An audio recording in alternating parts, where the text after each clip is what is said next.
Hello, എല്ലാവർക്കും നമസ്കാരം. നമുക്കിന്ന് ഒരു ചക്കുരുക്കം കണ്ടാലോ? അങ്ങ് അറബി നാട്ടിൽ നിന്ന് ഞങ്ങളുടെ വരവും കാത്തിരുന്ന് 2 ചക്കക്കുട്ടന്മാരെ അമ്മ രാവിലെ ഇങ്ങി പറിച്ചിട്ടു.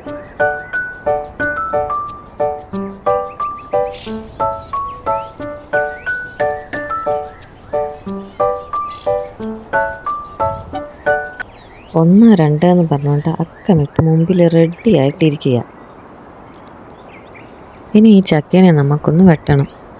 ചക്കേനെ വെട്ടുന്ന ശരിക്കും ഒരു കല തന്നെയാണ് കേട്ടോ. വളരെ സിമ്പിളാണെന്ന് നമുക്ക് കാണുമ്പോൾ തോന്നുമെങ്കിലും വർഷങ്ങളായിട്ട് ഇത് ചെയ്യുന്നവർക്കൊക്കെ ഇത് സിമ്പിൾ പണിയാണ്. എന്നാൽ ആദ്യമായിട്ടൊക്കെ നമ്മളിതിനെ ട്രൈ ചെയ്യുമ്പോൾ നമുക്കല്പം ബുദ്ധിമുട്ടായിട്ട് തോന്നും.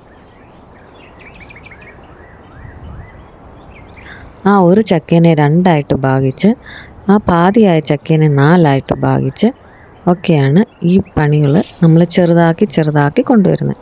ഈ ഒരു പ്രക്രിയ നമുക്ക് നമ്മുടെ ഡെയിലി ലൈഫിലും യൂസ് ചെയ്യാം. നമ്മുടെ മുമ്പിൽ എത്ര മല പോലത്തെ പ്രശ്നങ്ങളായാലും അല്ലെങ്കിൽ എന്ത് ജോലിയായാലും നമ്മളതിനെ പല പല ഭാഗങ്ങളാക്കി മാറ്റി ഓരോരോ പാർട്സും നമ്മൾ സൊല്യൂഷൻ കണ്ടെത്തി അതിനെ നമുക്ക് സിമ്പിളാക്കി മാറ്റാൻ പറ്റും.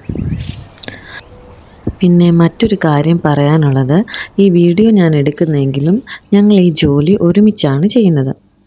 ഒരുമിച്ചൊരു ജോലി ചെയ്യുന്നതിൻ്റെ സന്തോഷവും സുഖവും വേറെ തന്നെയാണ്. നമുക്ക് എത്ര കഠിനവും പ്രയാസകരവുമായ ജോലിയാണെങ്കിൽ പോലും ഒരുമിച്ച് നമ്മൾ ഒരു ജോലി ചെയ്യുമ്പോൾ അത് വളരെ ലളിതവും സുന്ദരവുമാക്കി മാറ്റാൻ പറ്റും.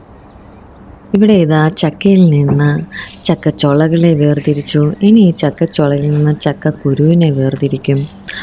ഇവിടെ നമ്മൾ നോക്കുമ്പോൾ കാണാം, അമ്മ സൈഡിൽ ചെറുതായിട്ടൊരു പാത്രത്തിൽ എണ്ണ കരുതിയിട്ടുണ്ട്. ചക്കയുടെ കറ കൈ പറ്റുമ്പോൾ ഇടയ്ക്കിടയ്ക്ക് അത് തൂത്ത് കൊടുത്ത് നമുക്ക് കൈയുടെ ഗ്രിപ്പ് മെയിൻറ്റെയിൻ ചെയ്യാൻ പറ്റും.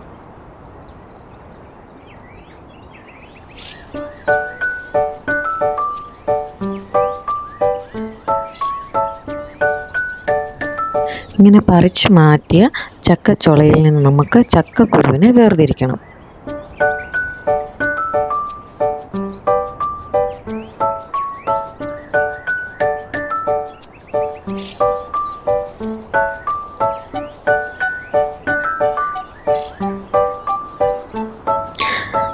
ഇതാ ഇവിടെ നമ്മുടെ ചക്കക്കുരു റെഡിയായി, ചക്കച്ചുള റെഡിയായി, ചക്കക്കുരുവിൻ്റെ പാടയും റെഡിയായി.